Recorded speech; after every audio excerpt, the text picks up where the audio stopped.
दोस्तों, मैं हूं हरीश और मैं आज आपके बीच उपस्थित हुआ हूं आज नेक्स्ट वीडियो लेकर। इस वीडियो में हम रिप्रोडक्शन चैप्टर को आगे बढ़ते हुए पूरा करते हैं। उस दिन मैंने बताया था प्रीवियस वीडियो में कि पौधों में जो प्रजनन की प्रक्रिया है वह दो तरीके से होती है। पहला तरीका यह है कि अलैंगिक जनन और दूसरा तरीका है लैंगिक जनन। अलैंगिक तरीके में हमने विभिन्न प्रकार के माध्यमों से या विभिन्न प्रकार की विधियों से जनन की प्रक्रिया होती है बताया था, जैसे द्विविभाजन है, मुकुलन है और विखंडन है। इसके अलावा बीजाणु जनन है। बीजाणु जनन के अलावा कायिक प्रवर्धन के माध्यम से जो है अलैंगिक जनन की प्रक्रिया होती है। तो इस प्रकार पौधों में विभिन्न प्रकार के तरीकों द्वारा एक जीव से नई संततियों का निर्माण होगा। तो आज हम डिटेल में बात करते हैं कि कायिक प्रवर्धन या वेजिटेटिव रिप्रोडक्शन क्या होता है। कायिक प्रवर्धन में जनक पौधे के कायिक अंगों द्वारा नए पौधे का पुनर्जनन कायिक प्रवर्धन कहलाता है। कहने का आशय यह है कि कोई भी मातृ कोशिका होगी, उस मातृ कोशिका के किसी अंग द्वारा या पादप पार्ट्स के माध्यम से नए पौधे का या नई संततियों का जो विकास होगा, इस प्रक्रिया को कहेंगे कायिक प्रवर्धन। तो जनक पौधे के कायिक अंगों द्वारा नए पौधे का पुनर्जनन यह प्रक्रिया कहलाएगी वेजिटेटिव रिप्रोडक्शन। कायिक प्रवर्धन की जो प्रक्रिया होती है वह निम्न दो तरीकों से होती है। पहली विधि यह है कि प्राकृतिक कायिक प्रवर्धन, इसको बोलते हैं नेचुरल वेजिटेटिव रिप्रोडक्शन। तो यह विधि जो है, यह प्रजनन की यह विधि जो है तनों द्वारा, जड़ों द्वारा और पत्तियों द्वारा होती है। तो तनों द्वारा में प्रकंद है, घनकंद है और सलकंद है और कंद, इन कई माध्यमों से प्राकृतिक कायिक प्रवर्धन की प्रक्रिया होती है। जड़ों द्वारा सतावर में इसको एस्पैरगस बोलते हैं और इसके बाद शकरकंद में जड़ों द्वारा जो है प्राकृतिक कायिक प्रवर्धन की प्रक्रिया होती है। और तीसरा है प्राकृतिक कायिक प्रवर्धन की जो प्रक्रिया है वह पत्तियों द्वारा होती है। ब्रायोफिलम की पत्तियों द्वारा जो है एक जीव से दूसरे जीव का निर्माण हो जाएगा। एक प्लांट बॉडी से नेक्स्ट दूसरी प्लांट बॉडी का निर्माण होगा। कायिक प्रवर्धन का दूसरा जो तरीका है वह कृत्रिम कायिक प्रवर्धन है। कृत्रिम कायिक प्रवर्धन में कई कृत्रिम पद्धतियां हैं, जैसे ग्राफ्टिंग है, कटिंग है, बडिंग है और लेयरिंग है। रोपण की विधि, रोपण के माध्यम से जो है कायिक प्रवर्धन की प्रक्रिया कराई जाती है। कलम लगाने के माध्यम से कराई जाती है, कली लगाने के माध्यम से कराई जाती है, दाब लगाने के माध्यम से प्रक्रिया कराई जाती है। तो इस प्रकार कृत्रिम कायिक प्रवर्धन है जो आर्टिफिशियल वेजिटेटिव रिप्रोडक्शन है। इसके कई मेथड्स हैं, कई तरीके हैं। इन कई तरीकों के द्वारा एक जीव से दूसरा जीव का निर्माण हो जाता है। तो बच्चों, कायिक प्रवर्धन, कभी कभी क्वेश्चन पूछा जाता है कि कायिक प्रवर्धन में किसे कहते हैं, पौधों में होने वाले कायिक प्रवर्धन के बारे में संक्षेप में लिखें। तो आप ये दो प्रोसीजर के माध्यम से इस प्रजनन को बताएंगे। दूसरा एक क्वेश्चन पूछा जाता है इस चैप्टर में, सूक्ष्म प्रवर्धन, इसको बोलते हैं माइक्रो प्रोपगेशन, किसे कहते हैं। तो सूक्ष्म प्रवर्धन क्या है? इस प्रक्रिया में किसी कोशिका या भाग को संवर्धन माध्यम में नियंत्रित वातावरण में प्रयोगशाला में वृद्धि करके नए पौधे को तैयार किया जाता है। अर्थात कहने का आशय यह है कि सूक्ष्म प्रवर्धन वह प्रक्रिया है जिसमें किसी पादप के पार्ट्स या कोशिका को या किसी भाग को एक नियंत्रित वातावरण में संवर्धन माध्यम में जो है वृद्धि किया जाता है और उस वृद्धि के द्वारा नए पौधे को तैयार किया जाता है। तो सूक्ष्म प्रवर्धन यह भी एक आर्टिफिशियल प्रोसेस है जो लेबोरेटरी में एक निश्चित माध्यम में प्रयोगशाला में एक पौधे के भाग से नए पौधे को तैयार किया जाता है। तो बच्चों, इस प्रकार जो है जनन की प्रक्रिया होगी वह कायिक प्रवर्धन है। इसके बाद हम आते हैं इसी चैप्टर में लैंगिक जनन की प्रक्रिया। तो लैंगिक जनन की प्रक्रिया किस प्रकार होती है, इसको हम आगे आपको बताते हैं।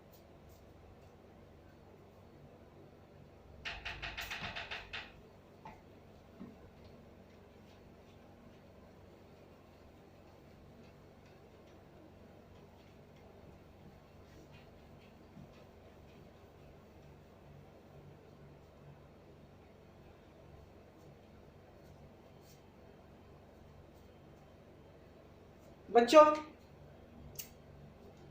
जैसा कि एसेक्सुअल रिप्रोडक्शन के विभिन्न मेथड्स के बारे में हमने पढ़ा, अब हम पढ़ते हैं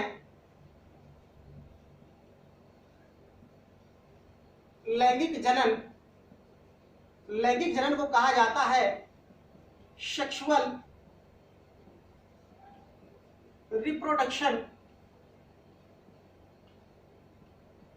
सेक्सुअल रिप्रोडक्शन पादपों में जनन की वह प्रक्रिया है जिसमें दो युग्मकों की या दो लिंगों की आवश्यकता होती है। एक युग्मक है नर युग्मक, दूसरा है मादा युग्मक। दोनों युग्मकों के मिलने के फलस्वरूप निषेचन की क्रिया होगी। निषेचन से भ्रूण का निर्माण होगा। भ्रूण के निर्माण निषेचन के बाद जायगोट बनेगा। जायगोट से भ्रूण का निर्माण होगा और भ्रूण से नए पादप जीव का निर्माण होता है। इस प्रकार लैंगिक जनन की प्रक्रिया समस्त जीवधारियों में जो उच्च श्रेणी के जीव हैं जिनमें लैंगिक प्रजनन की प्रक्रिया होगी वह अर्धसूत्री विभाजन के माध्यम से और युग्मकों के संलयन के द्वारा जो है जनन की प्रक्रिया पूरी होगी। तो आइए बच्चों, हम आज बताते हैं लैंगिक जनन के बारे में। तो लैंगिक जनन की जो प्रक्रिया होती है वह कैसे जो है पूरी होती है। तो लैंगिक जनन की प्रक्रिया दो चरणों में पूरी होती है। पहला चरण है युग्मक जनन और दूसरा है निषेचन। युग्मक जनन को बोलते हैं गायमेटोजेनेसिस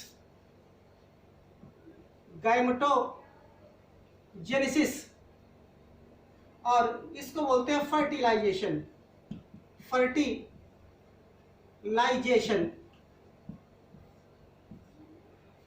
युग्मक जनन क्या है? किसी द्विगुणित कोशिका में युग्मक जनन की परिभाषा होगी। किसी द्विगुणित कोशिका में अर्धसूत्री विभाजन द्वारा युग्मकों के बनने तथा उनके परिपक्व होने की प्रक्रिया युग्मक जनन कहलाएगी। किसी द्विगुणित कोशिका में अर्धसूत्री विभाजन द्वारा युग्मकों के बनने तथा उनके परिपक्व होने की प्रक्रिया युग्मक जनन कहलाएगी। तो युग्मक जनन में क्या होता है? युग्मकों का निर्माण होता है। तो युग्मकों का निर्माण अलग अलग तरीके से होगा और इन युग्मकों के निर्माण ये शैवाल है, ब्रायोफाइटा है, अनावृत बीजी पौधे हैं, आवृत बीजी पौधे हैं। इन पौधों में युग्मकों के निर्माण की जो प्रक्रिया होगी वह अलग अलग तरीकों से होगी। तो आइए हम आज गैमेटोजेनेसिस के बारे में थोड़ा सा डिटेल में पढ़ते हैं। फिर युग्मकों के बनने के बाद इन युग्मकों का आपस में संलयन होगा, मिलन होगा। उस मिलने की प्रक्रिया को निषेचन कहते हैं। इसी निषेचन को सिनगैमी भी कहा जाता है। तो आइए हम पढ़ते हैं युग्मक जनन क्या होता है। तो जैसा कि हमने बताया कि युग्मकों के निर्माण की प्रक्रिया तो शैवालों में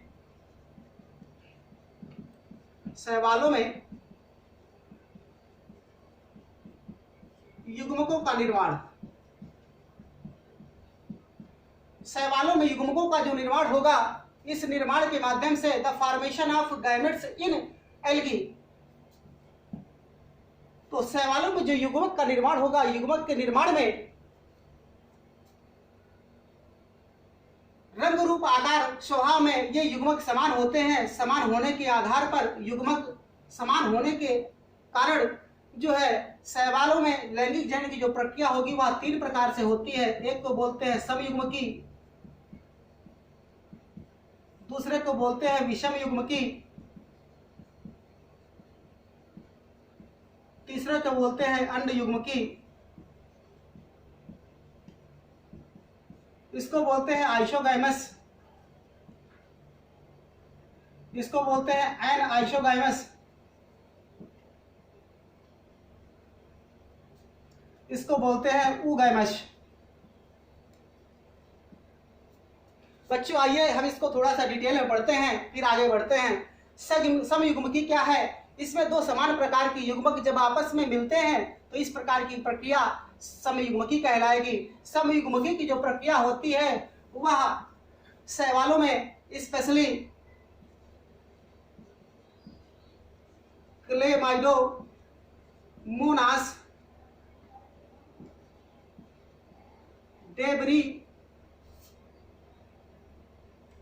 एनम, क्लेमाइडोमोनास डेब्री एनम नामक स्पीसीज में और यूलोथ्रिक्स में समयुग्मकी अर्थात दोनों नर मादा युग्मक दोनों समान होंगे। ये स्ट्रेन में भी हो सकते हैं, दो प्लस माइनस विभेद के रूप में भी हो सकते हैं। तो इन दो प्रकार के विभेदों वाले युग्मकों का आपस में मिलन ये कहलाएगा समयुग्मकी, दोनों युग्मक समान होंगे। तो इसका एग्जाम्पल हुआ क्लेमाइडोमोनास डेब्रियनम तथा यूलोथेक्स में। विषम युग्मकी प्रकार का जो लैंगिक जनन पाया जाएगा, यह लैंगिक जनन होगा क्लेमाइडोमोनास ब्राउनी। क्लेमाइडोमोनास ब्राउनी नामक स्पीशीज में, क्लेमाइडोमोनास की एक स्पीशीज है ब्राउनी, इस ब्राउनी नामक स्पीशीज में विषम युग्मकी प्रकार का जो है लैंगिक जनन होगा। इसमें एक युग्मक जो है वह छोटा होगा, नर युग्मक छोटा होगा, मादा युग्मक बड़ा होगा। तो दो असमान प्रकार के युग्मक आपस में मिलकर लैंगिक जनन की प्रक्रिया को पूरा करते हैं, तो क्लेमाइडोमोनास ब्राउनी हो गया। और तीसरा है अंड युग्मकी। अंड युग्मकी एक ऐसी प्रक्रिया है जिसमें दो विभिन्न प्रकार के युग्मक, नर और मादा, नर जो युग्मक जो है वह छोटा होगा, मादा युग्मक वह बड़ा होगा। इस प्रकार जो है अंड और जो है एंथ्रेजोइड्स, ये दो प्रकार के जो है युग्मक आपस में मिलकर जो है निषेचन की प्रक्रिया को पूरा करते हैं। तो इस प्रकार का जो जनन होगा, इसका एग्जाम्पल है कारा। कारा एक प्रकार का शैवाल है जो कीचड़ में पाया जाता है। इस कारा में अंड युग्मकी प्रकार का जनन होगा। और कारा के अलावा जो है दूसरा एक शैवाल है जिसको बोलते हैं उइडोगोनियम। उइडोगोनियम उइडोगोनियम और कारा नामक शैवालों में अंड युग्मकी प्रकार का लैंगिक जनन होगा। तो बच्चों आइए हम, जैसा हमने जाना इसमें कि शैवालों में युग्मकों का निर्माण किन किन तरीकों से होता है, किन किन विधियों से होता है। तो 3 प्रकार के माध्यम से युग्मकों का निर्माण होगा और युग्मक जनन की क्रिया के फलस्वरूप जनन की प्रक्रिया वह पूरी होगी। बच्चों आइए हम आगे बढ़ते हैं कि ब्रायोफाइटा में किस प्रकार का जो है युग्मक का निर्माण होगा। तो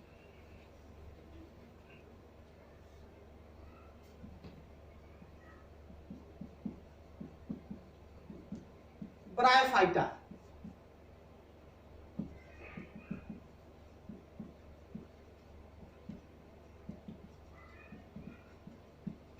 the formation of gametes in bryophyta। Bryophyta में युग्मकों का निर्माण कैसे होता है, तो मैं बता दूं कि ब्रायोफाइटा में जो लैंगिक जनन की प्रक्रिया होगी वह ऊगैमस प्रकार की होती है। ऊगैमस का मतलब होता है अंड युग्मकी प्रकार का। अंड युग्मकी प्रकार का जो है जनन होगा, लैंगिक जनन ब्रायोफाइटा में, जिसमें नर और मादा दो अलग अलग लैंगिक जननांग होंगे। उन लैंगिक जननांगों में अलग अलग जनन इकाइयां होंगी। उन जनन इकाइयों के मिलने के फलस्वरूप लैंगिक जनन की प्रक्रिया होगी। तो ब्रायोफाइटा के पौधे में जो नर जननांग है उसको बोलते हैं पुंजधानी।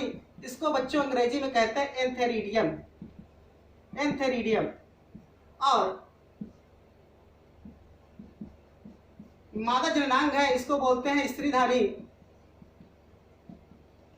इसको बोलते हैं आर्कीगोनियम। तो एंथ्रीडियम बोलते हैं पुंजधानी को। ब्रायोफाइटा के नर जननांग को पुंजधानी या एंथ्रीडियम कहते हैं और मादा जननांग को स्त्रीधानी या आर्कीगोनियम कहते हैं। इस पुंजधानी में ढेर सारे नर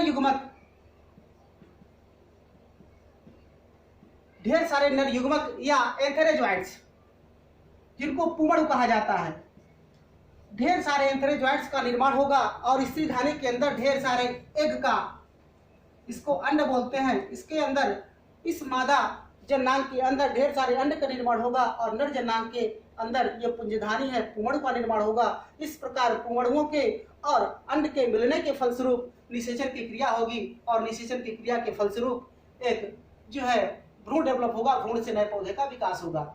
ये चूंकि ब्रायोफाइटा को रखा गया है एम्ब्रियोफाइटा के अंतर्गत, तो एम्ब्रियोफाइटा का मतलब होता है ऐसे पादप जिसमें भ्रूण का विकास होता है। तो ये पहले स्थलीय पादप हैं, जिन्हें पहले नम छायादार स्थानों में पाए जाने वाले पादप। तो इनमें जो है ये एम्ब्रियोफाइटा के अंतर्गत इनमें भ्रूण का विकास होगा। तो निषेचन की क्रिया के बाद जाइगोट के बाद भ्रूण और उस भ्रूण से नए पौधे का विकास होगा। तो बच्चों इस प्रकार हमने ब्रायोफाइटा में लैंगिक जनन के बारे में पढ़ा। अब हम आगे पढ़ते हैं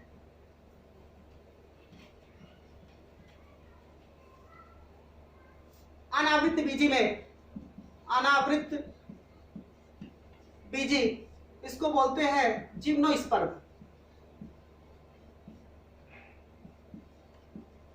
जिम्नोस्पर्म, अनावृत बीजी पौधे को बोलते हैं जिम्नोस्पर्म। इस जिम्नोस्पर्म पौधे में विषम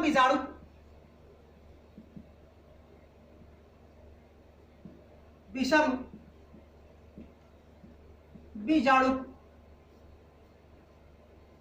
प्रकार का लैंगिक जनन होगा। इसमें दो अलग अलग प्रकार के जो है बीजाणु बनते हैं। स्पेशली मैं बता दूं कि आवृत बीजी पौधों में जो नर जननांग होंगे, नर जननांग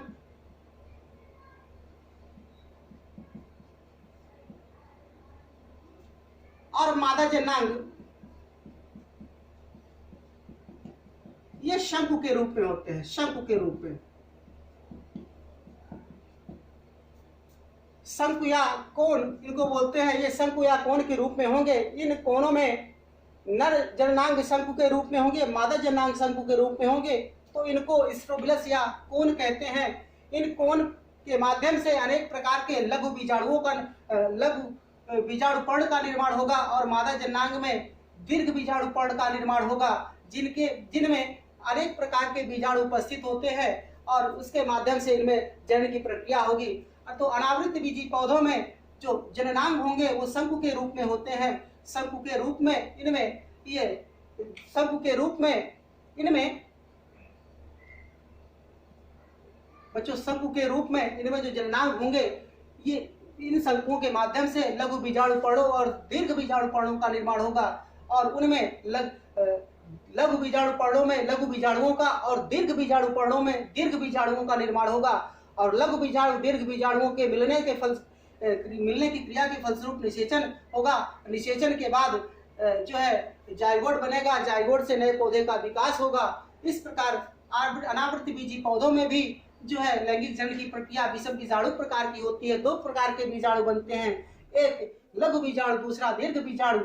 अब बच्चों आते हैं तीसरा, हम नेक्स्ट अनावृत बीजी के बाद आएंगे हम हायर कैटेगरी के जो प्लांट्स होते हैं जिन्हें कहा जाता है एंजियोस्पर्म।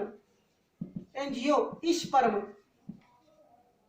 इसको आवृत बीजी पौधे बोला जाता है। आवृत बीजी